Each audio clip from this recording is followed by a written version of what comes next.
I mean, obviously the Diana Rossini thing is going on, which is a whole nother thing with the insiders and the experts and the sources.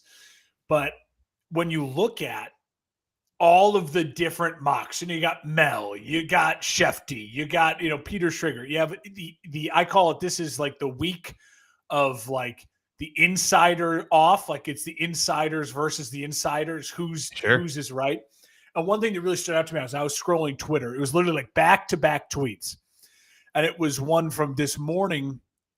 McShay was on Part of My Take, and there was like a clip of him talking about how he thinks Ty Simpson will go at the end of round one.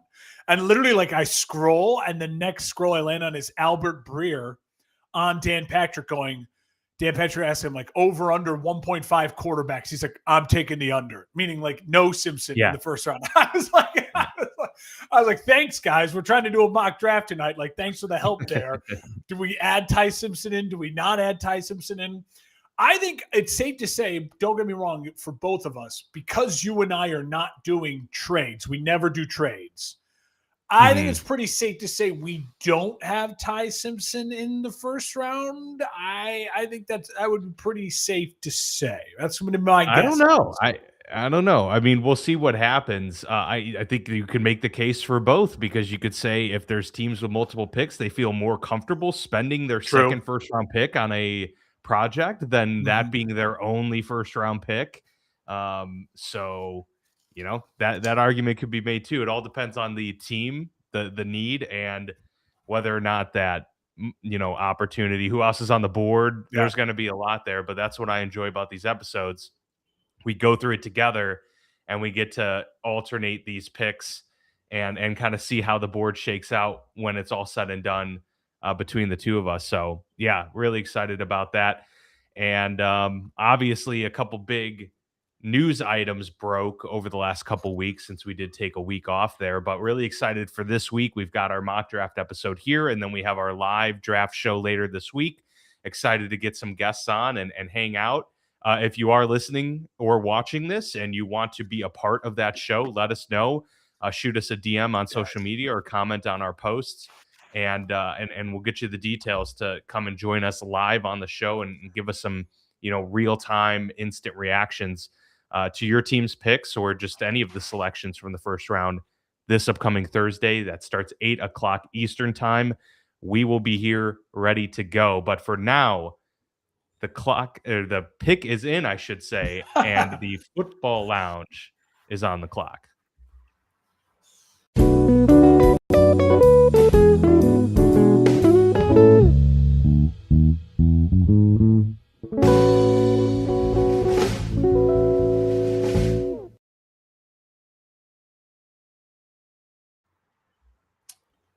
All right, so before we get into the actual mock of the first round, we have to talk about a couple things, namely one that shakes up this very draft that we're about to do here, Mark, and that is that the New York Football Giants did find a suitor for defensive tackle Dexter Lawrence. We talked about that being a possibility, that they were that he had requested a trade and kind of speculating on where he might end up going.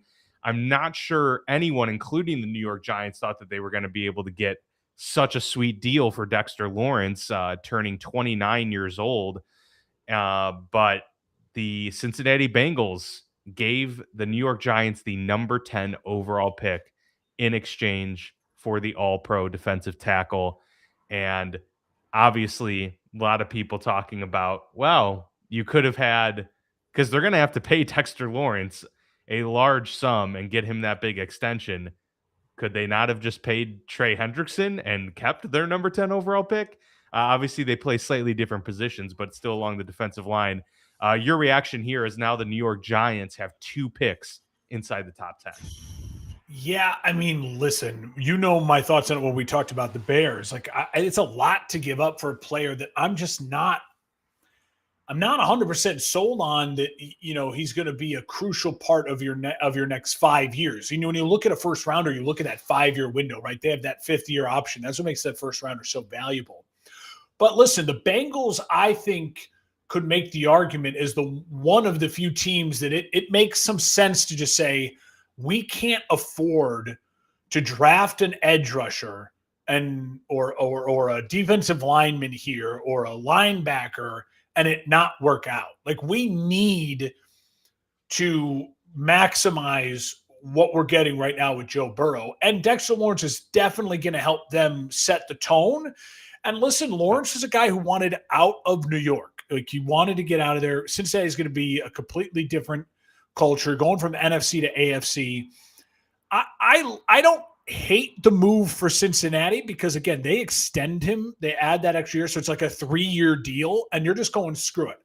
We'll give up a first round pick. We still have all of our other picks to make to add more depth and find a couple other starters in the second, third, and hopefully fourth round. But we know at least next year we're going to be more competitive than we were last year on defense with a Dexter Lawrence. I think he's a better player than Trey Hendrickson too. Like I think he's and when you're talking like 1 through 100, I think he would find himself ranked ahead of a Trey Hendrickson. They're slightly different, in their positions. You're probably right. Yeah. You know what I mean? But so it's less money than you had to pay a Trey Hendrickson, and you get an impact player that can help you right away on that defense. And for the Giants, dude, what a pickup. 5 and 10. We're about to talk about all the teams that have multiple first-round picks. We have 6 teams picking twice in the first round. None better than the Giants setup. I wouldn't take the Jets 2 and 16. I would take the New York Giants 5 and 10. I think that's where the meat of this draft really is. Like this first round and the elite talent, 5 and 10, they're going to be able to get 2 really, really special players. So you got to be pumped if you're a Giants fan. You move off an expensive, aging asset, and you end up with the 5 and the 10 pick. It's a really great move for them, especially with Harbaugh and resetting their clock, bringing in a new regime. Makes a lot of sense. I don't know if we've lost you, Dan, or not. I think he jumped out and he's jumping back in. We were having a little connection issues. As I mentioned, 6 teams having multiple first-round picks. The Jets have 2 and 16. Dallas has 2 and 12 and 20. Miami has 11 and 30. KC 9 and 29. Certainly needed for the Kansas City Chiefs. And then, of course, you have the Browns at 6 and 24. And as I mentioned, the Giants. Dan's texting me. Just stand there. I'm on. Yeah, I'm on. I'm just gonna reply to Mr. Vasco here as we wait for him. Is he coming back? Or he's officially out? So listen, I think some of the other news we wanted to cover here as we were going to get going on it. The other one obviously being Danielle Hunter getting a huge deal. He's now the highest non-paid quarterback in the NFL, 3-year, $50 million a year, $150 million guaranteed. Listen, for the Texans, that defense carried them through the playoffs this year and led them to a place their offense wasn't getting them. And obviously the regression of CJ Stroud is talked a lot about. They still haven't totally opened up the books for CJ Stroud. And so you have an opportunity to get Danielle Hunter locked up with Will Anderson to fortify that defense. I think it makes a ton of sense for them. I think it's a absolute okay, Dan's just rebooting his computer here, trying to get a better connection. I think it's a great thing for the Texans. It's a lot of money to pay for a defensive end, but he's a stud, and it's the type of position right now that's where the money is going. And for him to be the highest paid non-quarterback, Dan is back. I was just talking about Danielle Hunter. Moved on. I did mention, if you had any other thoughts on the Dexter Lawrence, Bengals, Giants, 2 first-round picks, I think it's one of those rare, I get it for both teams, for the Giants to reset their culture with a new head coach and, getting someone out of the building who clearly is he doesn't want to be here. He's making it. Sure. And you get number 10 overall for him. How could you say no to that? Yeah, I think for the Giants, that's the biggest no-brainer. It's a major deal for them. I think they come out on the winning side of this situation altogether, to be honest. That doesn't mean it's a terrible deal or anything for the Bengals. It could be. We'll find out probably a little bit, later down the road once we see how this plays out. But the Bengals did obviously have this as a position of need. The interior of their defensive line has been an issue for many, many seasons.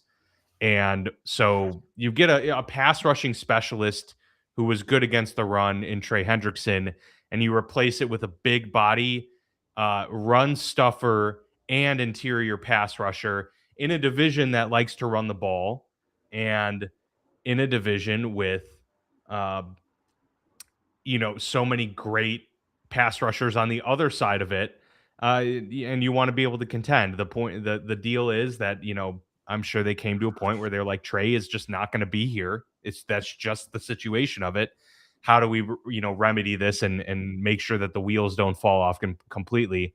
And, this is one way to do it. So they probably didn't feel that anyone at 10 was going to be there. We'll talk about that when we get into this mock, that there's some great edge rushers, but, the top 2 may be gone by the time we get to number 10 for Cincinnati. So, they were in a situation where they can go get an all-pro. But, man, the Giants, this is going to be fascinating to see what they do with their 2 picks, because there are just so many opportunities to fill so many needs. So it'd be really important for them with how they use this. But what about Danielle Hunter?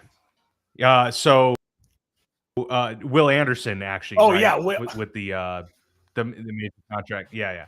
Which Danielle, I mean, they're both incredible. But yeah, Will Anderson resetting the market, $150 million of just a 3-year deal, $50 million a year, the highest paid non-quarterback in NFL history. We, see these get reset every year. Will Anderson, the latest. That's a lot of money, $50 million, but you're talking about a guy who, since he came into the league, was immediately a top 5 edge rusher, defensive end. And now we're talking about locking him up for at least the foreseeable future. It also comes with a no trade clause, which is fairly rare, especially in, these shorter term extensions. But I think all in all, it was smart for Houston to just get their best player locked up. I was so thrown off by you logging off. I was calling it Danielle Hunter's extension, not Will Anderson's extension. I imagine that's a common mistake. And then as far as the other piece of news I had mentioned really quickly while you were gone, there was the kicker Brandon Aubrey getting a new deal. I didn't have the specifics on that, so I was waiting for you. So what's the news on that? Yeah, so it's $7 million per year with 20 guaranteed. It's a 4-year extension. Okay. So he is the highest paid kicker in history at that $7 million average yearly value. So pretty big stuff. That's going to be huge from the Steelers' perspective. Chris Boswell is due an extension, and that's going to happen this year. So now we know what they're going to what the price is going to be, because Boswell and Aubrey have been the top 2 kickers, I would argue, over the last few years. And so Boz is now going to draw. Yeah. It's got to be somewhere close. Aubrey's a much younger kicker, so maybe the Steelers can, work that into their negotiations. Like, hey, you're on the back 9 of your career, so we can't give you that. But it's going to have to be pretty close, I'd imagine. But yeah, a lot of money. Granted, he's been the Cowboys saver quite a few times. I think that's also an example of the cap going up. Like, the cap just exploded again. Listen, you can make the argument for what he has become for Dallas. If he even is 90% of what he's been the last 2 years for the next couple years of this contract, he is an absolute game-changing weapon in that dome. And with so many teams, moving into domes and their schedule, it's it's hard to say a kicker is worth that much money, because I think back to Cody Parkey getting that big deal with the Bears, and then it just completely falling apart. And the Bears have been pretty cheap with kickers ever since. Cairo, they keep getting good deals with Cairo. So it's. But the Robbie Gould deal for San Fran was a good one. And the Bears were paying Robbie Gould a good amount of money too. It's one of the reasons why they didn't want to resign him when the new regime took over. But that being said, I just think that's, to me, that number, when I first heard it, when I first saw that scrolling through Twitter, was like, oh, that's a cap sign. Like the cap exploding, you're allowed to now easily pay a kicker that type of money and feel okay about it. Yeah, 20 guaranteed is a lot for a kicker. So kudos to him. And yeah, we're resetting the market once again. The final bit of news before we dive into the mock draft, because I really want us to get into this, is that AJ Brown, the rumors have continued to circulate that the Eagles are open to trading him. It seems like a foregone conclusion that it's going to happen before the season comes. The Patriots are still the top contender for AJ Brown. But the latest news is that this is unlikely to take place before the draft, which for the longest time is what was speculated to maybe make a blockbuster move on draft day. That is not going to happen. But yeah, still to be seen if there's a reunion on deck for AJ Brown and Mike. Yeah, Schefter tweeting it today, kind of picking up where Rossini left off. Justice for Diana Rossini if this AJ Brown trade does go through eventually. I will give her the credit for breaking the story. I'll say this. I think I would have loved if this happened before the draft, but it does influence. If it feels like all signs are pointing to AJ Brown getting traded, I think it certainly influences what Philly's going to do here at 23 in our mock draft, and definitely what the Patriots are going to do at 31.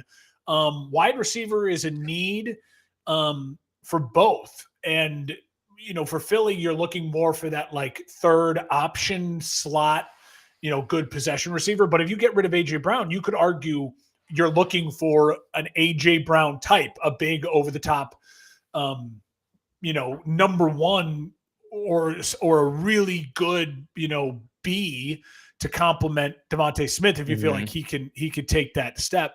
And for New England, obviously, that would eliminate the biggest need. New England's got a core of wide receivers that are nice, but adding an AJ Brown helps the pecking order hugely there.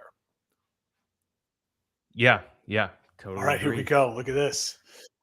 All right, let's do it. Yeah, we got the Pro Football Network mock draft simulator here. As we've done in years past, Mark and I will alternate picks, and we each get one override per draft. So if Mark is selecting for the Titans and he picks a player that I feel very strongly will go to the Titans, I get to use my one override and say, nope, actually, we're going to have this player go to Tennessee here. That's what I think would fit best, and kind of reset the board. But we each get one of those. Otherwise, we are alternating picks. Mark, I believe are you starting us with odds? And I know the Steelers and Bears are both even this year, which in the years past, we've always had the benefit of them being one or two, but we'll still work through the picks together. Sure, I can start with odds. That's fine. You give me the easy one. It's going to be Fernando Mendoza, number one. I'll just say this about Fernando. We talked quarterbacks the last time we were on. The more that I was doing for this draft process and really digging into a lot of the analysts or experts were saying, the more I feel confident that, listen, Fernando is not Caleb Williams. Like, he is not Trevor Lawrence, Andrew Luck, the recent guys who went number one. We are like, holy smokes, that is a generational talent that we have been scouting for multiple years, and it's now his time to go number one. It feels a lot more like a guy who just certainly peaked at the right time and other things kind of fell apart, right? You know what I mean? Nussmeier having a down year, Drew Aller falling off the map, and him really stepping up big. And again, the questions I have about Fernando are not in the big moments. If you look at all the big moments, he was terrific. But there's a lot of weird second quarter interceptions or a random third quarter pick six. Where you're like, what is he really doing there? And then when you add that on to the fact that he's not a generational talent. We're not talking about Josh Allen. You know what I mean? We're not talking about that. Even a Kyler Murray, we'd argue that's a generational talent. It's the right pick. I think he's going to be a successful NFL story. But I'm not sitting here going like this is a home run and look out he's going to break Jane Daniels rookie records. You know what I mean? I just don't see that type of rise. I think it's still going to need a lot of work for Fernando Mendoza and that organization where so much of your success in the NFL goes to where you land. There's a lot of work from that organization to really become a stable, supportive organization to help him achieve his ceiling. No doubt. Yeah. I mean, he's got a good head coach now in Kubiak who knows how to work with quarterbacks and is that side of the ball. So he has that going for him. He's got now a mentor in Kirk Cousins who's been there, done that, both from a financial and business side of things, but also success on the field, similar styles of play as well. And then on top of it, he's got the leadership qualities that you look for in a NFL quarterback. So there's no questions about that. And he's a winner. Being a winner is not the end all be all for sure. We've seen Brady Quinn and Tim Tebow. That was, Tim Tebow was the consummate, winner. But you need more, of course. But Fernando won with a bunch of 3 stars, around him. So, when Tim Tebow was winning, the Florida Gators were unbelievable. That was the class of college football. So for Fernando to do what he did, and he had success at Cal. Yeah, too. The starts are a great positive. Great positive for him. The amount of starts. It's the biggest negative for Ty Simpson with me is when you look at guys who have 9 career starts, the list for successful guys with that little starts it's not very long. And in fact, it's kind of ugly. Mitch Trubisky had 13, and that was considered that's not enough starts. And we all saw what happened with Mitch. It was just a guy who never really felt like he could, at the elite level, be a day in, day out, really good starting quarterback. Yeah. All right, where you going? All right, so we got the New York Jets here on the clock. They have obviously a lot of needs. They were atrocious last year. Infamously didn't record an interception all season long. Part of that, I think, is due to a lack of a quality pass rush at times. So I think, look, that one of their biggest needs is edge rusher, and we're staring down 2 of the best edge rush prospects in recent memory over the last couple of years. And I think personally, while David, the conversation between these two, David Bailey from Texas Tech and Arvell Reese from Ohio State, is one has this ceiling that is unmatched in Arvell Reese, right? A super athletic, incredibly great prospect, but not as much immediate production. Whereas Bailey has been almost like stepping in ready to be a pro from the jump. And that's kind of the vibe I'm getting in terms of the juxtaposition between the two. I think for an Aaron Glenn being on the defensive side of the ball, for the Jets being in a place where they are not looking to win tomorrow. I'm sorry. It's just not. If they're being realistic, this is about building pieces. I'm going Arvell Reese here because I think you just got to take shots. And he's a guy that at the very least is someone that could be considered to have the highest ceiling of the draft class, and maybe even if he was in last year or the year before, would be in the top 5 discussion too. Yeah, listen, I'm with you. I think that's a great. I think that's the pick I would make. I like Bailey a ton. I have real concerns about the length, the arm length thing. That's something that people have been talking about. Ruben Bain is another guy who's slightly undersized. It's one of the things that they're talking about with him. To me, Arvell Reese is he's the first of what could be 4 Ohio State guys in the top 10. Ohio State is just littered with dudes. And I agree with you. Yeah. When you're talking about what this Jets team needs, I can make the argument you could go with the other stud, best in his position from Ohio State in I would say Sonny Styles, the linebacker, because Sonny Styles, you're talking about a defensive guy, with that culture of being okay, this guy has the next Fred Warner written all over him.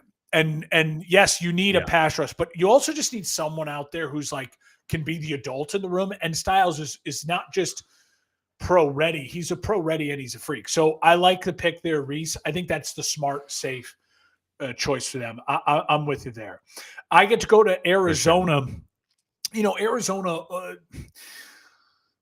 edge is obviously an issue. O-line is an issue. One of the things about O-line in this draft that I really think is going to, I've heard and from the people I trust, is there is about 7 tackles that are like first or second rounders, and the drop off is pretty big after that. And so there could be an absolute run on tackles because of that fact. And so I'm tempted to go tackle here. I do think, though, Arizona, they are in a division that is a really, really tough uphill climb. It's an offensive coach. All right. I'm going to go with Love. I think they go with the running back. I think it's the offensive coach. Listen, I've heard a couple different things here. No, they have running backs. You know what I mean? They just got what's his name from Atlanta. You obviously have Connor coming back, but Jeremiah Love is a really, really special player. It's an offensive coach who I think is going to get a real leash here for the next couple of years. And I just think you can look at this as a franchise that struggles and doesn't have, recent success and historical success. You can say to yourself, listen, I know we don't have the quarterback figured out yet, but we have an elite tight end. We have a young wide receiver core that with Marvin Harrison Jr. and guys that we really like. If we add that piece of the running back, when we have our chance to find our quarterback, this thing is going to be really plug and play, and our offensive scheme, it'll feel like Atlanta down there, where it's just like you're going to have guys everywhere. So I think Jeremiah Love's going to go higher than people think, and I think it's a really good spot for him there at 3 in Arizona. For sure. Yeah. Look, I don't think it's a wrong pick, and I don't think it's bad. I think, most people would agree Jeremiah Love is a top 3 player in this draft period. He's extremely skilled and talented.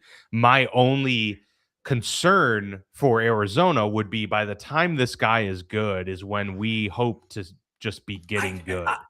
And then we're paying a running back. But to that point, if they don't find their quarterback for a couple of years, they can pay Jeremiah Love, because at that point they'll have 3 years of a cheap quarterback, and they'll be paying Jeremiah Love Christian McCaffrey money or whatever it ends up being, Saquon money.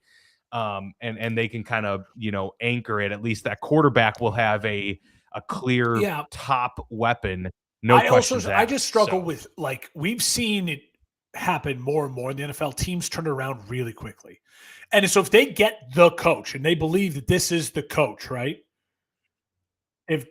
Arizona to me is poised to be that team that sneaks back into the end of the first round and gets Ty Simpson, right? And if you say to yourself, okay, now we get this thing moving. I just think if you're LaFleur, you come in here and you say, they're a running offense. LaFleur comes from that Shanahan tree. His brother came from the Shanahan tree, the McVay tree. They love a featured back who can catch the ball in the backfield. And Jeremiah Love is that. He's not Christian McCaffrey, but he's a lot more. I think it was Tom McShay who was the one who compared him to Bijan Robinson. Like he is really, really, 10 yards a catch, something like that for Jeremiah Love at Notre Dame. This guy is a 4 down back. He can be special. Yeah. And when you have Tyler Algiers there and Connor, like, I get it. But to come in and say he's going to be our guy, and listen, we're going to be a run first offense and really establish what this system is going to be. I think it could be the right pick for Arizona. And again, if they take a defensive, I would probably go edge, or that would be the other thing, right? But I'm gonna say, listen, they're gonna surprise some people and go Jeremiah Love here. The Tennessee Titans are on the clock at 4, and I'm already going to go a route that's probably going to be. Would you have gone Love if he was still on the board? Because I feel like he's a spot. Yes, 100%. In most of the mocks that I've done, I've had Jeremiah Love going to Tennessee. I think it'd be a great fit. It's tough for them because they Robert Saleh has a lot of opportunity there to kind of mold his defense with some great defensive prospects at the beginning of this draft too. But I think Jeremiah Love would be too much to pass up. But since he's gone, they've obviously, to me, they've got two real glaring opportunities in David Bailey or Sonny Styles. And you mentioned Fred Warner, and who coached Fred Warner? It was one Robert Saleh. I think I'm going to go Sonny Styles here for a team as well that needs they need a kind of do-it-all player to kind of lead and be the captain of their defense. And you get that a lot more out of the linebacker position. Of course, anybody can be that role. But when you're talking about who's wearing the green dot, this is a guy that's going to be calling your defensive plays for you. And I just feel like Robert Saleh would love to have this be his voice in the defensive room for years upon years down the road. Not to mention he's just a thumper that fits what Robert Saleh wants to do, and and has that athleticism to be able to carry with the tight ends of today and to cover. So he's got the complete package, and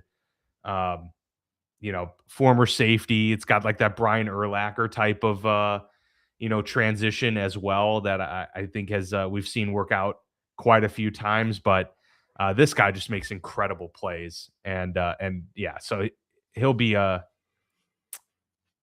fortress there in the Titans backfield or linebacker. I love it. I should say. I love it. We got the first of. Oh yeah, you can. No, I love it. Too, I think it's it's exactly what I would have done if the draft shakes out like this. I love Sonny Styles there. I would say if Jeremiah Love is still on the board, I would go Jeremiah Love at Tennessee. I think again that influences Saleh knowing that. Listen, I'm not going to get fired. I'm only going to get fired after 1 year if Cam Ward in this offense still looks like crap, right? Like that has to get better. And Brian Daboll, I think, could go in there and say, listen, what we need to do is go get the Saquon Barkley for this offense. Let's go. We need to go get that type of guy, and Jeremiah Love can be that guy. So I like Sonny Styles there a ton. All right, the Giants at 5 here. I think it's interesting. Lot of holes. I feel like this could be where our first offensive tackle goes. I feel like this could be a spot for a wide receiver as well. I think New York, they have holes. They need players. I think Styles would be a fit here too. I'm going to go though with David Bailey. I think this is where they go and get someone who at 6'4", 250 is a real playmaker and is someone who Harbaugh is. Yeah, he's a special teams guy, but what were those Ravens teams known for all those years there too? There was a defensive mentality. I think they can look this in the mirror and go, we feel like we just got maybe the best edge rusher in this draft at 5. I think like the Giants fans and the brass and Harbaugh would be really happy with that if that's the way it shakes out. Yeah.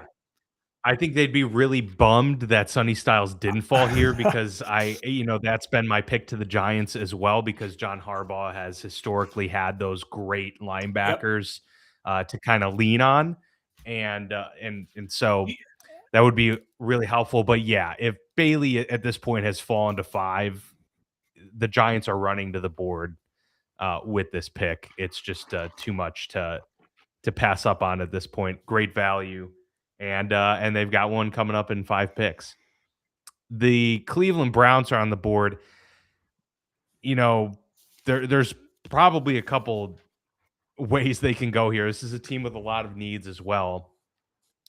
Don't know if they've completely figured out their quarterback position.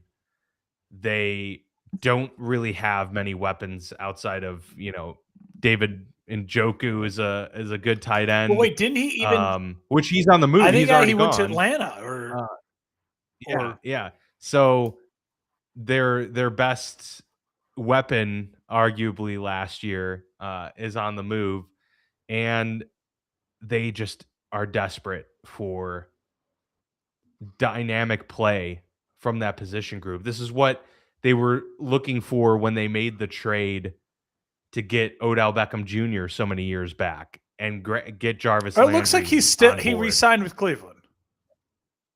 Oh, he did. Okay, I thought he was on the move. Too. So yeah, that's one thing we missed right there. But so nonetheless, the wide receiver room leaves a lot to be desired. Carnell Tate seems to be the move here. Okay. A big play receiver, an tall, 50-50 catch kind of guy. And can just be that reliable outlet that they're going to need to have somebody there that they can get the ball to on 3rd and 5, but also get that big play downfield, the sideline catch. They just haven't had dynamic play from this position in a long time, and I think they go after it here. That's a killer for Washington. I like the pick there for the Browns. That's a killer for Washington. I think Washington. I was hoping you weren't going to say him. I was about to say that name. And you can use your override. It's just too early. It's just I can't do that. Yeah, I think. Listen, okay. If I'm Washington now, I'm looking at this board and I'm going, what do I do? Offensive line is not a desperate need for Washington. I do think they need a wide receiver, but do they go back to back and risk that kind of? But there's also then if there's a run on wide receivers, they're in real trouble. By the time it gets back to them in round 2, and I do think there's some other wide receivers who are worth taking this high. I think they also need help on the defensive side of the ball, though. I think they also need someone who can get pressure and be a real star on defense. So I'm going to go Ruben Bain Jr. here. I think they'll take the edge rusher, Ruben Bain. I think it's a position of need. He is a really, versatile player. He's not the long, 6'6" edge rusher. He's 6'3", 270. You can move him inside, move him outside. I think Dan Quinn can get creative with Ruben Bain.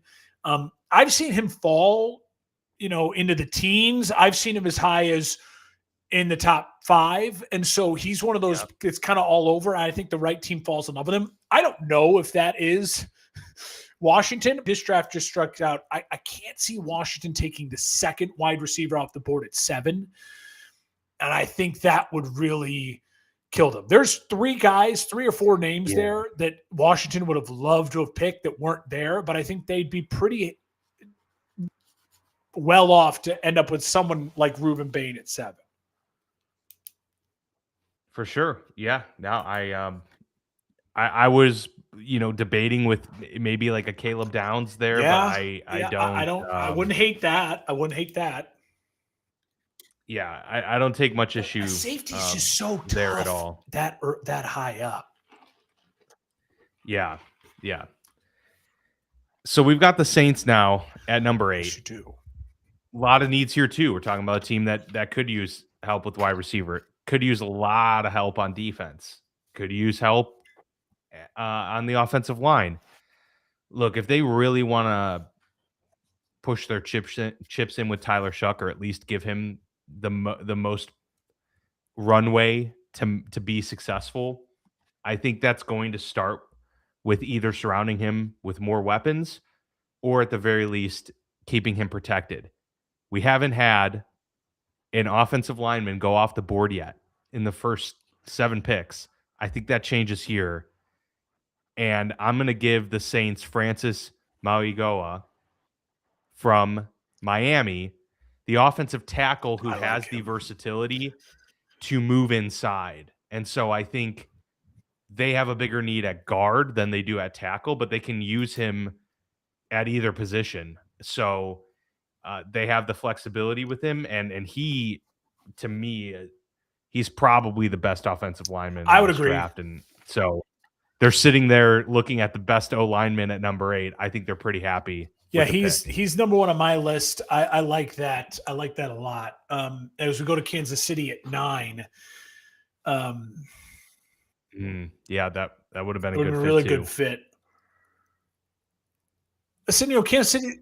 He's just super powerful, man. Like he'll set the tone. He's one of those Absolutely. I players. mean, listen, Kansas City can't. It's tough. Like you think, oh, they're in a blessed to be in this spot. They can go best available. Not necessarily. You know what I mean? They don't have that type of luxury. I do think though they need a corner. Like it is their biggest need. My number one corner is still on the board, and I don't think at 9 it's too high to take Jermon McCoy. Keeping in mind they've got. I Okay, like McCoy as my number one. I like his size. He's of the top guys. He's the one who's at 6'1", 188 in that division. I think size is important. And listen, in that scheme, I think anyone can be successful. They need an edge rusher. If one of those top 3 guys was still on the board, I would take them here. You know what I mean? A David Bailey. Obviously, Arvell Reese, I think, would be gone by then. I think Ruben Bain, like they would have jumped on any of those names, and it wouldn't shock me if that's actually the way it shakes out. I think McCoy, though, is a really nice get for them here at number 9. He's my number one corner. I know is Mansour, and I have even heard some people like Terrell from Clemson as high as a top 15 pick. Yeah. So for sure, corner. They're going corner. I like it. They really need that, and if they wanted a receiver, looking at this board, they're like, okay, top 10. We've got one receiver that's gone. We have a pick coming up in 13 picks. There's not going to be most likely a top tier corner available, but given the depth of this wide receiver class, you'll probably be able to get a wide receiver you like if that's the route you want to go if you're Kansas City, right? So like you got to be thinking about that too. Unless there's a guy there we cannot miss and have to take. So I like that one a lot. So we got the Giants back here. They took David Bailey, the edge from Texas Tech. Do they dare go defense with 2 straight picks inside the top 10? That is a tall ask, especially when they're staring at, potentially guard or wide receiver. They still don't have that middle linebacker type of position to fill. But there's not, I mean, if we're looking at the board here, there's not a lot of top 10 offensive guards. Ione would be I'm probably butchering his name. But that would be maybe the next one I would say in terms of interior. Who's left did they have as their top overall players? Top overall players we're sitting at with Caleb Downs, which is that's what I would struggle with a lot, because Caleb Downs is one of those guys that's you talk about a absolute monster there in the secondary, hard hitter, incredible player, can really play all over the field. And a lot of people like he's a playmaker. I've seen a lot of the comps are Eric Berry or Earl Thomas. I've seen as being the comps for him, and he's very versatile. I like him a lot, and I would be super tempted if I was New York to take him here. But I think it's going to be hard sell to go back-to-back defensive players when they've got a lot of other opportunities here and trying to protect Jackson Dart. I think they got to go Spencer Fano. I like Spencer Fano, who's just a stud. And I know that they needed more interior than tackle help. They're starting. You can never have enough tackles, and you can never have enough offensive linemen in the NFL. And when you got a guy like Fano here, he's really, really good. You could argue that he's the best offensive lineman in the class. I think him and Mauigoa are the 2 top ones. So look, the Giants were the most sacked team last year in the NFL. Jackson Dart was taking strays left and right. You got to invest in this young man's protection at some point. And as we know, tackle, guard, those are at a premium, especially in the first round. So when you can take one that's worth Yep. that pick, yeah, and they need it. Like, I think it's their right tackle is kind of just a journeyman swing guy. I mean, they have one tackle solidified, but if you're Harbaugh, you can walk away and say, hey, listen, in the top 5 picks, we got a playmaker on each side of the line. You know what I mean? Like offensive and defensive. That's how you build a program. Miami, listen. Now we'll see if this starts some sort of run for offensive linemen too, because the pressure's on now. Miami in the middle. Certainly could use some offensive line help, but I think Miami is just a team at 11. If they're here and they're looking to go, we got nothing, right? And we have a new head coach as a defensive guy. I think he's going to look at Caleb Downs and say, give me a star. Give me a believe he's still here at 11. And I think that's an easy one for me that Caleb Downs is still there. They have a need at safety. And you just take a player like that and you're going to make it work, especially with Hafley and his defense. I like that. I like Downs being there available for Miami there at 11. Yeah, I think that's a really good fit. And Miami's in this complete stage of total rebuild. I mean, they don't have their quarterback figured out necessarily. They're hoping Malik Willis is going to pan out. They're missing weapons on the offensive side now that, Jalen Waddle's gone. We don't know what we're going to get out of Tyreek. Devon Achane is holding out currently, although he has reported to the facility, so there's no bad blood there, but there's a lot of question marks there. And so you can just focus on the defensive side here where Hafley is known to thrive and produce some really quality units.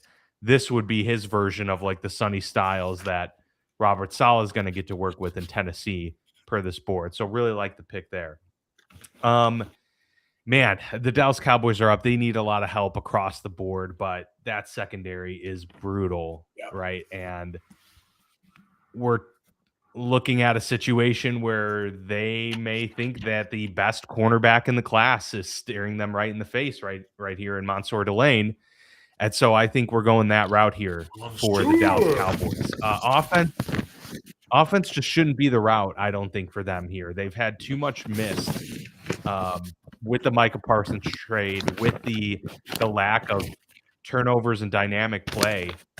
Got to go get a guy, especially one as intelligent. Like Delane is just a really, really smart player and can really play man and zone. So he fits the mold for a guy that can be your anchored corner for years and years to come. Yeah, I love the pick. I think a lot of people would argue he's the top corner. I mean, when you talk about Terrell, Delane, and McCoy, it's a little bit of, with corners, it's like wide receivers, right? It's kind of, what do you look for? Are you looking for the 6'3" guy? Are you looking for the 5'10" guy? Are you looking, you know what I mean? So it's a little bit of pick. And he's got some size. He's got some size, and you're talking about a division where he's going to have to go up largely against Terry McLaurin, Malik Neighbors, and potentially A.J. Brown or Devonta Smith at the worst. So, like, they need someone that can go toe-to-toe with some of those guys. All right, the Rams, one of their 2 picks here in the first round. Or no, they traded the other one, so they're down to 1. The player that I've seen most mocked to them is available. And I'm wondering I just don't know. I'm curious to see like which route you go. So I've seen a player mocked to them a couple times, but it just doesn't feel like it's the biggest need. Now, again, this is a team that doesn't really have a ton of needs, right? They could take kind of best available. And I got to be honest, they're a team that I think is also looking at their star receiver just getting out of rehab. And we don't really know legally, like he could face some issues this year. I think the Rams make a first-round pick, and I think they go Mekhi Lemon. I like Mekhi Lemon, the wide receiver from USC. I have him as my number 2 receiver on the board. I think he also offers the Rams something a little bit different. And he can work with Puka and Devontae, right? He can work with them. But I also think if they choose to move on from either or both of those guys in the next offseason, a year from now, because Devontae's age and Puka, because they just don't want to give Puka the money for the problems he's been causing, I think the Mekhi Lemon is a really great fit in Sean McVay's system. Is the player that you had seen mocked a bunch, is it the tight end, Sadiq? No, it was Okay.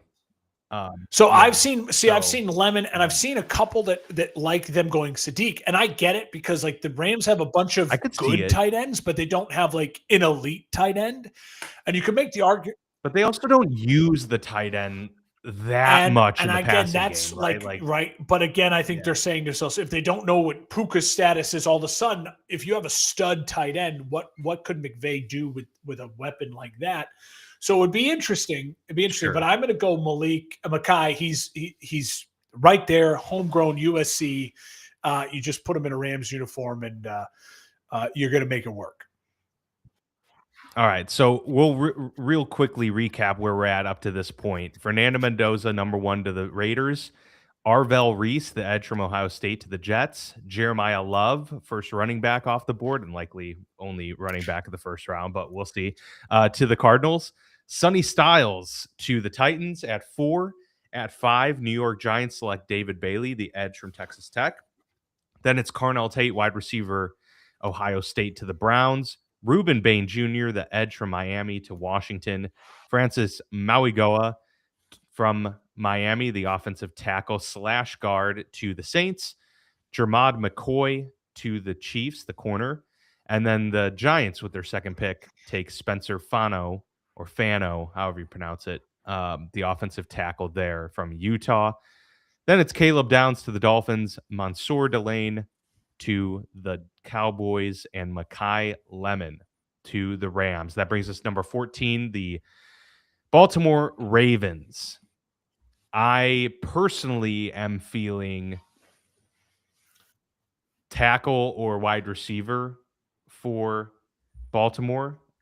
You know, new coach in town. It's there's a premium to be put on giving Lamar Jackson what he needs to succeed. That being said, you've got, a defensive minded head coach. So we can go multiple routes there, but given the wealth of talent here and the ability to secure a dynamic athlete that they've missed so much. Now, Zay Flowers has been great, right? But like some of our top availables are Jordan Tyson, and then there's that drop off at wide receiver. Really, if we go like further down, obviously these are just the rankings they have on Pro Football Network. But Omar Cooper, Casey Concepcion, and Denzel Boston. Yeah. Boston, they've got all the way at 34. I like Denzel Boston a lot. So I think there's a lot of options there. I'm going to go, though, with Jordan Tyson. They desperately need to get more dynamic here. And Zay Flowers is great. They need another compliment there in the receiving game for Lamar Jackson. So going Jordan Tyson, wide receiver, Arizona State. That really kills Tampa's next pick. I think it's the right pick. I like the pick that kills Tampa because I was looking at Tyson there, 6'2", big frame wide receiver to come in and kind of, replace that, It would be a Mike good compliment Evans with Zay, Yeah. right? Like It would be. It really would be a good compliment for Zay Flowers, though. So I could see Baltimore sniping him here right before the Bucs. And to be fair, I mean the Bucs did just spend a first round pick on a wide receiver last year. Maybe they pivot, Mark, and they feel that we got Emeka Egbuka, as our guy of the future, and maybe we'll build or they'll go and target a wide receiver in the second round, something like that. But it just felt this is the route Baltimore's going to go. I get it. I think Tampa now I look in and go, listen, they need a corner. I don't think now I just don't see them going wide receiver here. If Tyson was still on the board, I think they'd like that. I think they like the size of Tyson. I think he would match well with what they want in the wide receiver. But I also think that Tampa, they need to shore up the back end of that defense. And I just feel like as you go, though, if you don't take Terrell now, Avian Terrell from Clemson, like the drop off for me at the corner starts to really hit there. I like all three of the guys that have been taken so far. So I think Tampa goes, listen, we're going to go and get maybe what we believe is either the first or second best corner in the draft here at 15.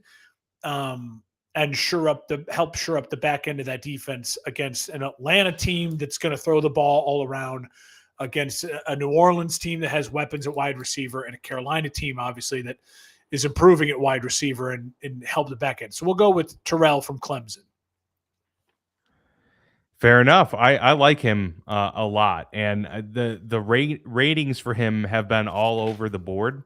But I do think he's one of those guys that can rise up boards and be one of those surprise first round corners that goes higher than most people think, because he's got a lot of raw tools. It's just probably not as polished, I would say, as maybe some other players. But the Bucks, they've had some really good success with corners, and so maybe he's the next one to kind of get them into that next phase. The New York Giants are back on the clock. We had them Jets, taking Arvell Reese earlier, or Jets, excuse me. Them taking Arvell Reese earlier, and now they're at an interesting position because they can fill literally any gap imaginable on their team. They could use a lot of help, certainly. Look, there's so many ways to go, and I struggle with the second Jets pick was the one I was struggling with a lot, because I felt that I could actually go a lot of different directions here. And I think I'm gonna pull the trigger because it's the Jets. And I think it's just something that the Jets would do. Go Ty Simpson. Ty Simpson. I don't have listen.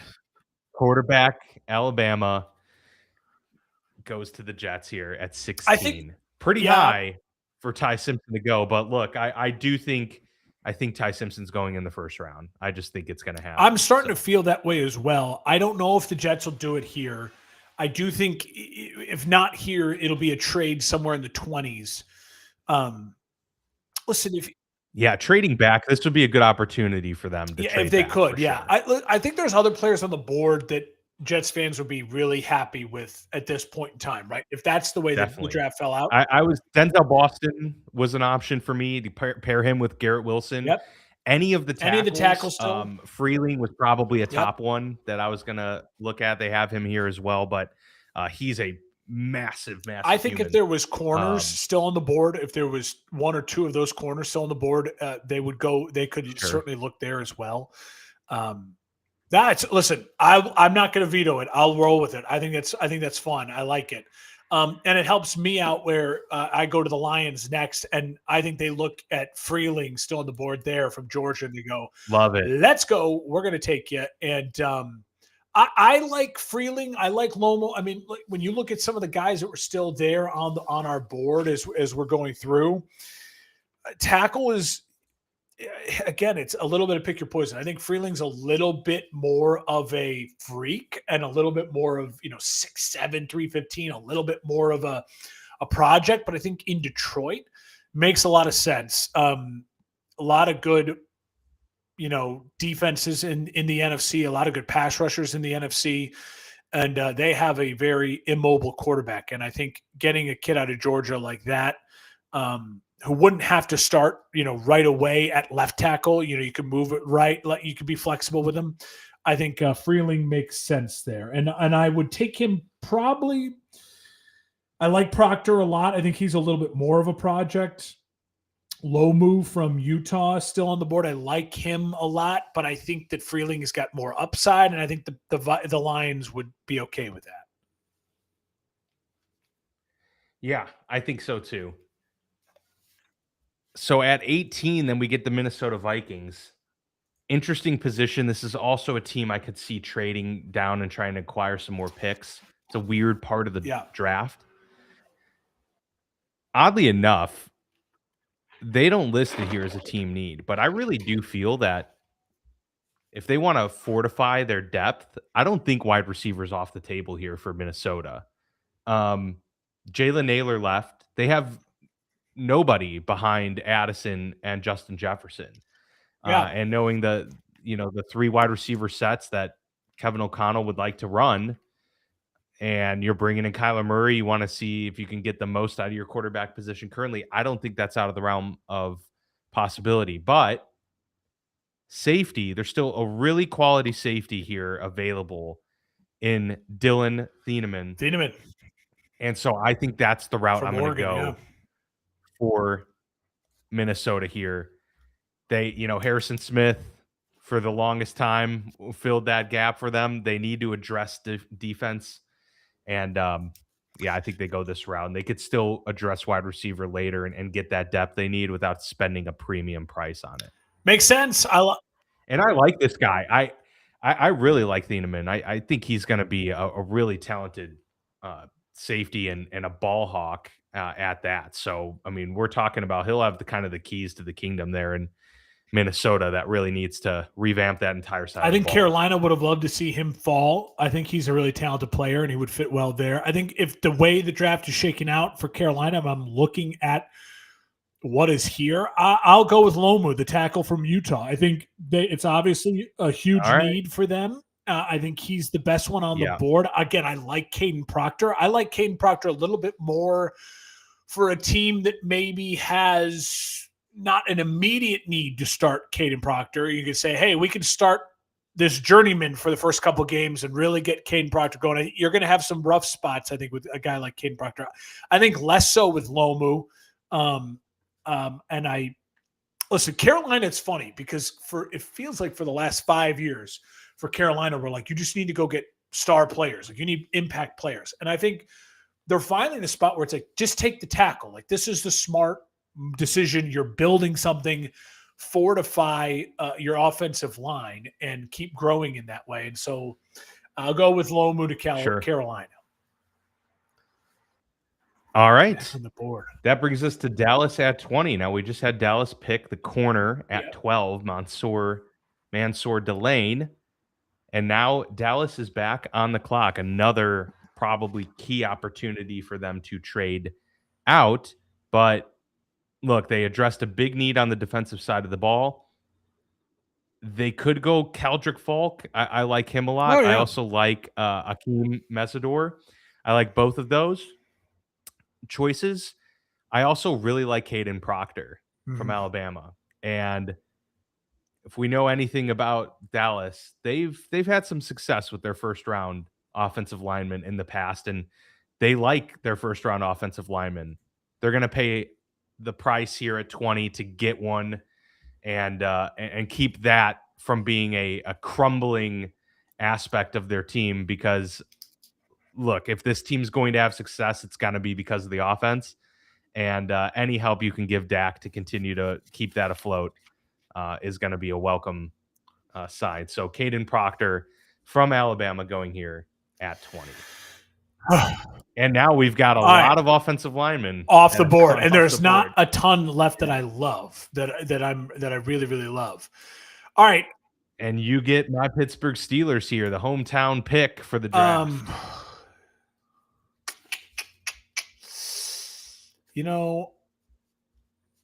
I've been worried about this, and the way the draft is shaking out, it's not really. I'm going to confer with a couple other notes that I have here. That doesn't help me. He's already gone. He's already here gone. With the override of it. Okay, so knowing that you can make this change, I will then go with what I think makes the most sense for them, depending on the way this board has shaken out. Obviously, we don't know what the future is with Aaron Rodgers 100%.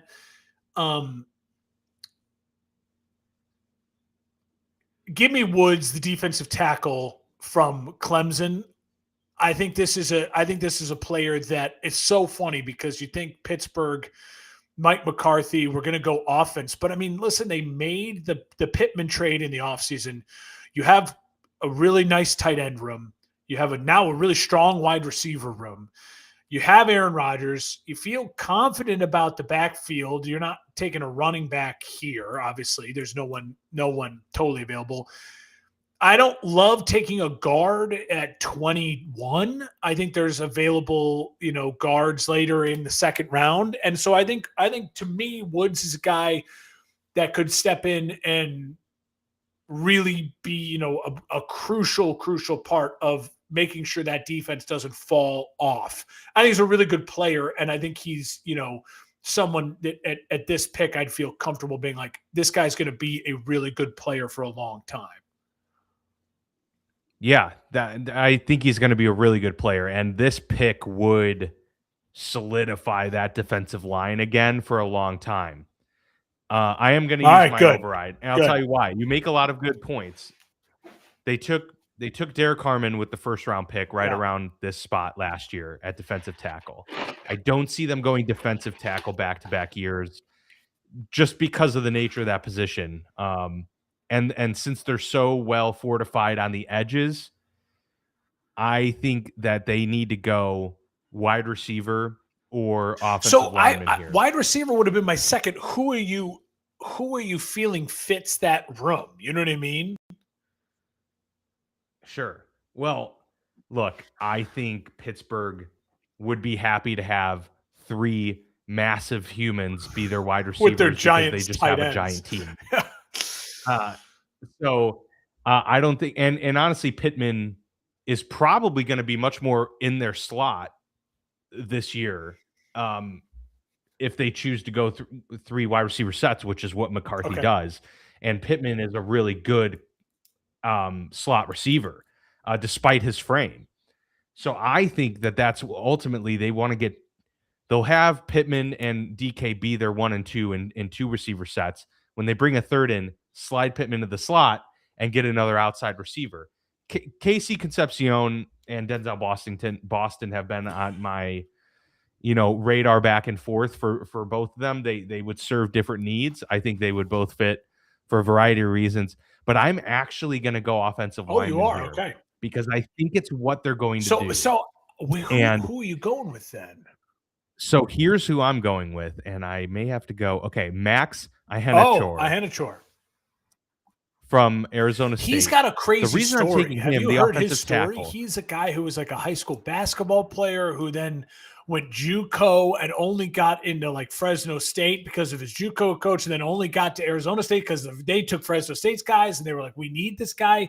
He's a really it's just one of those stories where like that's like the beginning of like this guy's a Hall of Famer, you know what I mean? Where you're like, right, yeah, a rags. Well, yeah, and it's like he he never thought about playing football. He thought he was gonna be a basketball player, and they're like, no, dude, you're a mauler, you're an offensive lineman, and he is a mauler. I like him a lot. Yeah, I like him a lot too. And the whispers that I've heard from being dialed into a lot of the reporting around Pittsburgh's pick here is that they obviously want flexibility and versatility, which he provides. He's a guy that can play probably all 5 positions on the offensive line. Their biggest need on the O-line right now is left guard. That's the opening they have. But Adam Schefter just a couple days ago came out with a report that Broderick Jones, who they traded up to get just a few years ago at left tackle, he's had an up and down, unfortunate, start to his career. And then last year he got injured. He's been benched. It's just the experiment kind of hasn't been working. And then Adam Schefter reported that he's had a setback in his recovery from injury last year. He may not be ready for the start of the season. So we're talking about an opening at left tackle and left guard. This is a guy that can serve either purpose for you and plug in and be a starter. If they get a guy like him, this is going to be, if not next year, the year after, one of the top 3 offensive lines in all football. I truly believe that. They have something brewing there, and this would just continue that. Then you've got the perfect base for a quarterback to come into either next year or if it's Will Howard this year, something to work with. So that's why I think they go offensive line. That's a great veto because you knew what I didn't know, which is that the left guard and the left tackle may be completely open here to start the season. Yeah. So I just think they need the versatility. They also only pick, like historically, last like 20 years, they've only picked people that they've brought in for those pre-draft visits, which you only get a limited number of, or the GM/head coach are at the pro day. Like there's That's their first round pick has only been someone that fit that criteria, and he's one of them. Well, and listen, if you're going to go with Aaron Rodgers and you're going to try to make this year work with McCarthy, especially offensively, you can't have him moving around. All right, I got the charge. You got the Chargers at 22. Go for it. I do have the Chargers here at 22. A lot of options here that they can go with. I think I'm going to go with the guy that you had. Look, Ola Ione. I cannot. There's so many. I was hearing Ione, but Ione. maybe not. He and Peter Woods are like the two where I'm like, man, well, they could Harbaugh really would love either of those two guys. Right? Harbaugh loves the trenches. Yeah. I could see it. I'm just gonna go with Peter Woods here. I feel like, let's shake it up a little bit, and they could really use some help on that side of the ball.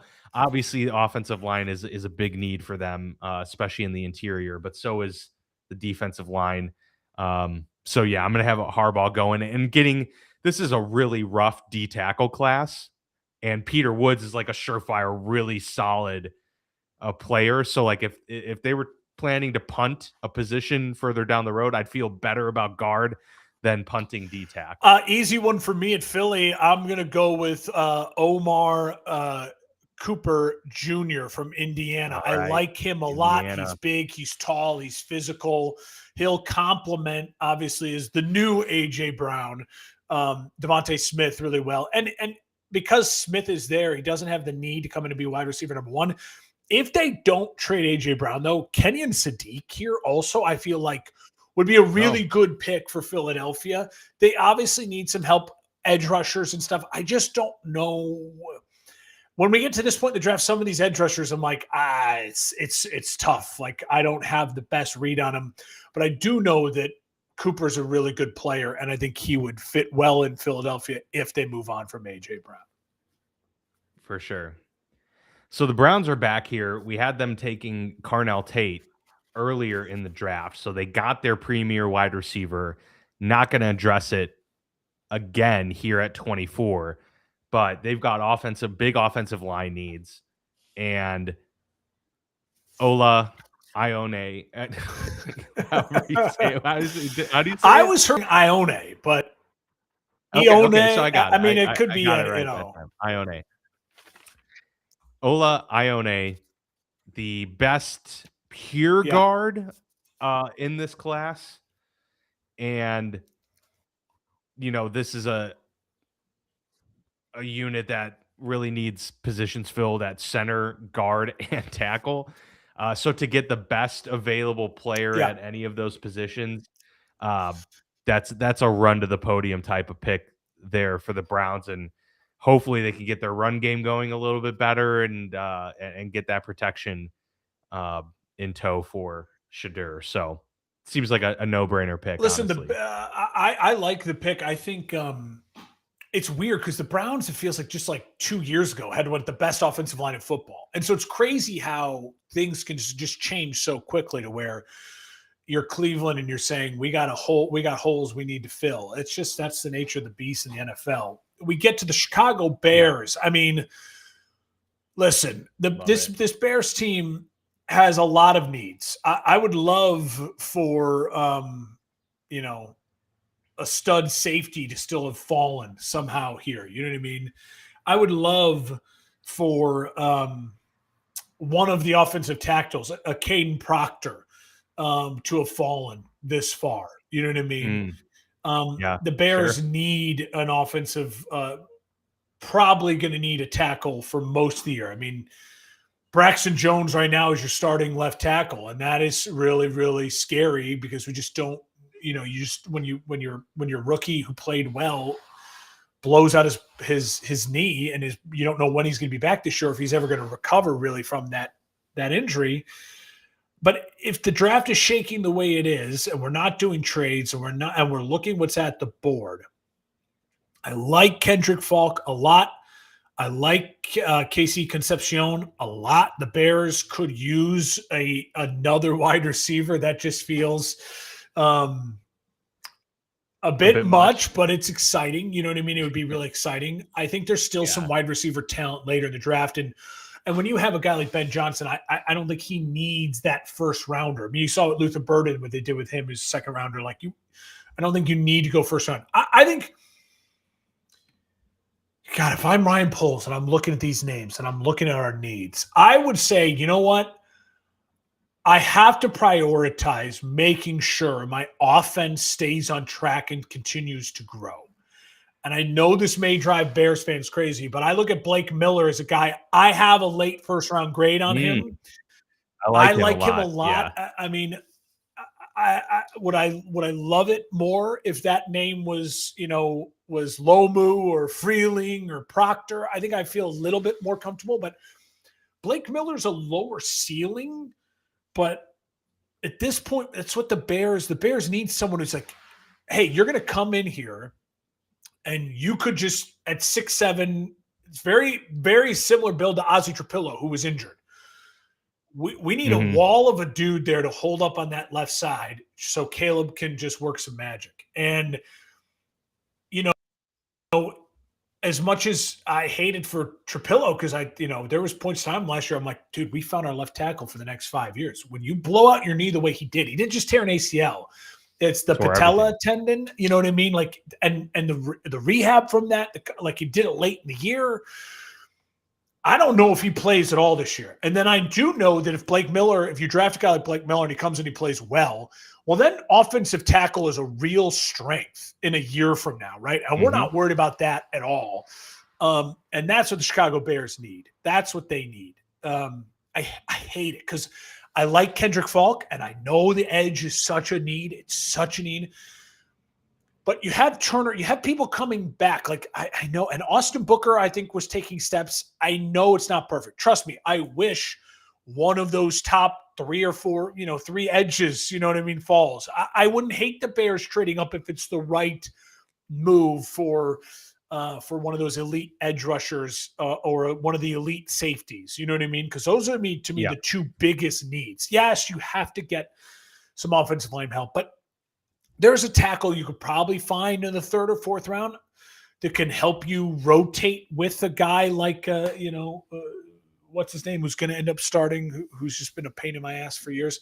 But I think Blake Miller is a guy, it's like, sucks for Trapillo, but he could also be your left tackle of the future. And if you have a chance to get that, you got to lock that up. You've got to get – the injuries have killed the Bears that position, so you can't miss on it. So I don't love the pick. I'm not in love with the pick, me making it. But if that's the way it works on draft night, I'm not going to crap on the Bears for going offensive tackle late in the first round. I don't think you can ever really get too disappointed with your team going offensive lineman unless that lineman is just so clearly, not a high quality pick. And what do we say here? How many tackles have gone now in our mock round? We said there's about 6 guys who have like a first round grade. 2, 3, 4, 5, 6. We have 6. And those are the 6. I'm looking at my list of the 6. Those are all the names. Freeling, Einiker, Miller, Lomu, Fanu, Miami's, and then Caden Proctor as well. So, those are the guys. And from everyone I've seen, from Mel to Todd to everywhere in between, it's like there's a drop off after those 6 names. So, I hate to get the 6 out of 6, but I think Miller has just as much upside and as high of a ceiling as probably the 3 or 4 other tackles before him. I do think, from the kid from Miami, and Fanu, they're a little bit on a different level maybe, but we'll roll with this. Sure. All right, the Bills are at 26 year. Edge or wide receiver are the 2 plays in my mind, and I'm going wide receiver. I just don't. I think with Casey Concepcion and Denzel Boston available, I think they got to pull the trigger on one of these guys and really get Josh Allen some help there. You going Concepcion? I'm going Denzel Boston. Oh, Boston, I like it. I like him better, and I like him better for Buffalo in particular. 6'4", he's a big dude. Yeah, 210. Reliable. He's really, really good in breakdown situations, and with Josh Allen being a great, scramble in the backfield, create out of space, he's a guy that can pair well with him, be on the same page, and get those contested catches downfield. Like Josh Allen needs a super reliable wide receiver that he can count on to make these big plays. And we already got a really solid slot receiver in Khalil Shakir. So get a big bodied, high point catch and intelligent route runner like Boston. I think it's a really good fit. Yeah, I like it. I think it makes a ton of sense. And now all of a sudden, a weakness on that team with a trade and this draft pick all of a sudden becomes huge. And when you have your new head coach, who's the young offensive guy, it's like Joe Brady. It's like, all right, no excuses. Let's go get it done. I like it for the 49ers. Listen, I think for the 49ers, you're looking at O-line is a need, but they did just get Trent Williams signed. That was another tiny piece of news we missed. Yeah, another 2-year, $50 million deal. I think look at the other needs. I'm looking at edge rusher. I'm looking at wide receiver, and I think Casey Concepcion is a first round guy. And I think if he is still there for a team like the Niners, I think Shanahan would love to get a guy like him in his building to get creative with. So we'll go with KC there. An interesting one that I was thinking too, I like it, and I would take that pick too, is the Kenyon Sadiq, because George Kittle, he's had injuries almost every year, right? And they really love their tight end play. This would be a good to have like insurance. And he's an incredible athlete, but I love Casey Concepcion here too. And I think that fits very well. The Texans are on the board. They could definitely use interior offensive linemen as well. I kind of felt that tight end was a little bit of a need for them too. Dalton Schultz, they've had, but it's not like they're paying him huge money. And they could obviously provide some help for CJ Stroud. And really, I would feel like that's like the missing piece, like another real dynamic element there. The missing piece to just making this a really well-rounded offense. I could see running back though, too. That's not out of the realm of possibility. I just don't see the value here at 28 for them there. So kind of going between defensive tackle, but I really liked Peter Woods for them, but he is gone at this point. Caden McDonald, I like him over Christian Miller. Okay, yeah. Personally, CJ Allen was an interesting choice, like if we wanted to go defensive side, but man, I feel like at this point they're going to pull the trigger on Kenyon Sadiq just falling this far. I think I think we've messed up that Sadiq is getting picked at 28. I think he's probably going to go earlier than that. I think so too. I think inside the top 20 is probably where he would fit. I thought the Panthers would have been a good fit for him as well. But yeah, I just, it's probably hard for the Texans to pass up on Sadiq when he's sitting here at 20. Yeah, I mean, really, like if you look at, he's so fast too that he could just be like an inline wide receiver for them. Yeah, I think. I mean, listen, you look at a team like the Vikings. You look at a team like, the Chargers. I mean, like there's teams that you can say to yourself, "Screw it, we're going to go for it." Philly, like we're going to go. Like there's teams earlier. Kansas City, right after them here. I mean, I was going to go with Sadiq if you didn't go. I'm going to go Falk with Kansas City here. They need help on the defensive line. I think he's a first round talent. Again, with a lot of these edge guys, it can be tough. I mean, yeah, he's absurd. 6'6", 276. Like he's a big, long frame. I think the nice thing about Kansas City, listen, I know you just drafted 2 defensive players in this mock. I drafted them for you. But I think listen, you look at, you say Spags and this team won Super Bowls and were making Super Bowls when their defense was playing at a really high level. And now you could say to yourself, you just got cheaper on defense, but was still high ceiling talent. And you would expect Spags to get a lot out of them. So I don't think it's the worst thing in the world. Yes, they need help at wide receiver. I think they could use some interior offensive line depth and help. It's, but in the first round with 2 picks to go get a starting edge rusher and a starting corner, I think Kansas City would leave that pretty happy.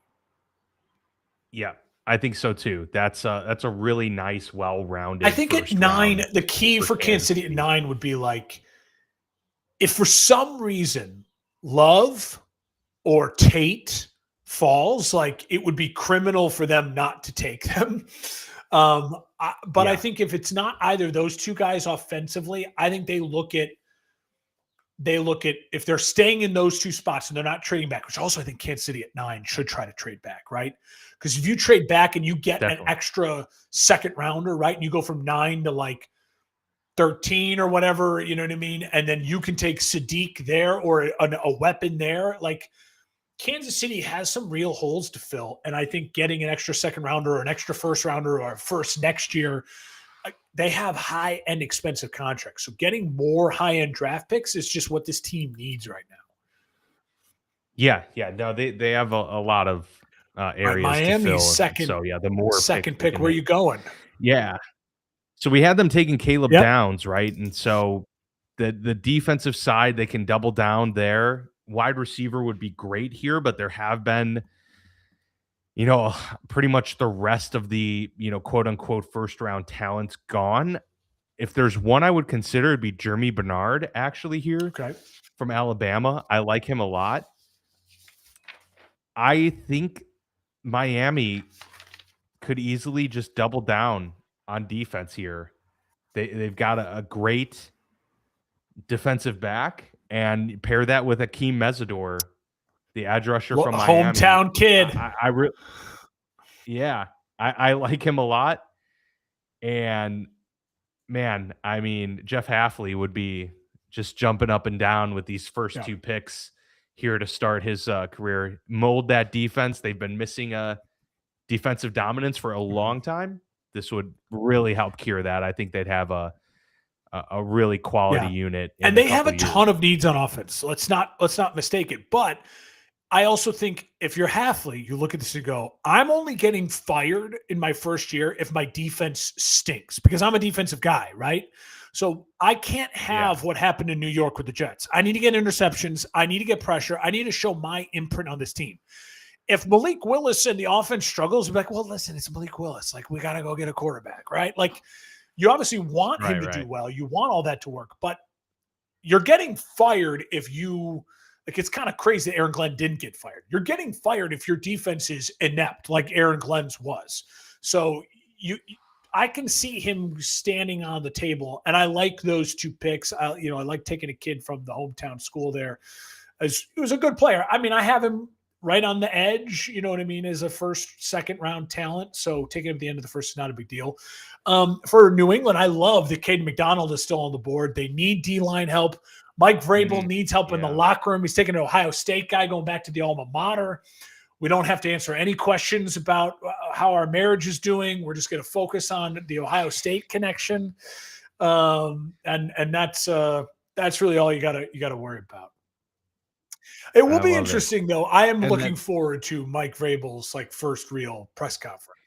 Yeah, I mean, I think they're just not going to say anything. But I am interested. I really want to. He's going to have to talk to the team. I heard a great response from I can't remember who it was, but as a former player who's like, he's got to say something. Like, you have to say something.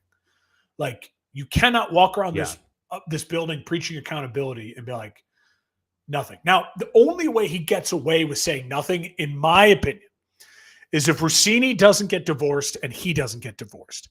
If their marriages both survive this, right? And we don't know yet. We haven't heard anything yet. But if Vrabel's not getting divorced and Rossini doesn't get divorced, then maybe I can sit there and go, whatever that was, it wasn't enough for them to get divorced. But if one or both of them get divorced, you have to address it. Like, you have to address it. I don't care if you address it to the media. I see that, but I could also see him addressing the team, but then saying, the media, I am not going to give life to any of this in the media. Like, I just, I have a feeling they're not going to get answers out of him for quotes and things like that. But maybe he'll address the team. That's what I mean. Like, the media, I don't know if we'll ever get anything. But I mean, if his wife is like not showing up and he's not wearing the wedding ring, like you got to say something, dude. You know what I mean? Yeah, for sure. And at that Yeah, point, if I were him and I hear Rossini, if you. they both get divorced, lean in and just start dating. Like you've got to lean into it, right? Might as well at that point. Yeah, I mean, good lord, what are we All right, doing? we move on. All right, we'll round out the draft here with our 32 overall selection. The Seattle Seahawks are on the clock. I don't think they don't. There's not much pressure here with this No, pick for Seattle. Kenneth Walker is on the move.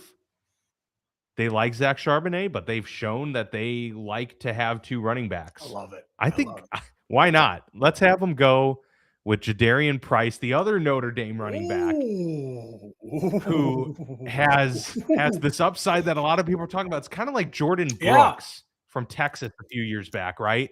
Where everyone was like, "Oh, well, we're all talking about Bijan, but we've got Jordan Brooks here who's really, really good." So I don't know. I kind of think that Jadarian Price might end the draft here, but you do have an override. No, I say So that's fun. Let's leave it. I would say I like Washington more, though. I do think Washington's a really good back there, that kid out of Arkansas. But I think that's fun. Listen, they could use some offensive line help. They could use maybe a little depth at wide receiver. But again, if the way the draft is shaking out this way, like if they feel as though the second best running back is on the board for them to take. Because listen, running backs second, third round, like that's when you want to take your running back. So if they feel like their guy is still there, why not? Like you're the Super Bowl champs. No one's going to really question you. Pro Football Network gave us a B+ on the draft. We'll take that. Listen, when you look at the amount of offensive tackles, the amount of edge rushers, the amount of wide receivers, that's where this draft is strongest. Like everyone from what I feel confident saying to our listeners, from the people I trust and all of the draft stuff I've ingested over the last, couple weeks, the draft is strongest at like the top 6-7 tackles, the top 5 or 6 wide receivers, and the top 4 or 5 edge rushers. Like those are elite players. And then there's, 1 or 2 really good players at other positions, but then, then it gets murky where you got to trust your GMs. You got to make the right move. So I feel as though we did right by this. I agree. I like it. We addressed a lot of needs. We had a couple, go higher and or lower than they were, projected to go. So inserted a little bit of flavor in there too, but yeah, no, that was a fun one. Always like the mock draft. And as a reminder, this Thursday, 8:00 Eastern time, the first round of the NFL draft will commence, and we will be here live on the Football Lounge. If you want to watch at home and just listen along with us, please, we'd love to have you. You can chat with us live, of course, as always in the chat. But if you want to join us on the live stream itself and come here prepared to talk about your team or just shoot the breeze, we'd love to have you. Let us know. Shoot us a DM. Hit us up on social media, and we'll get you a link to join the show day of. So that'll do it for us here on the Football Lounge with Mark and Dan. Our annual mock draft episode is in the books. We'll be posting this, of course, to social media too, and look forward to the NFL draft, the first round, coming up in just a few days.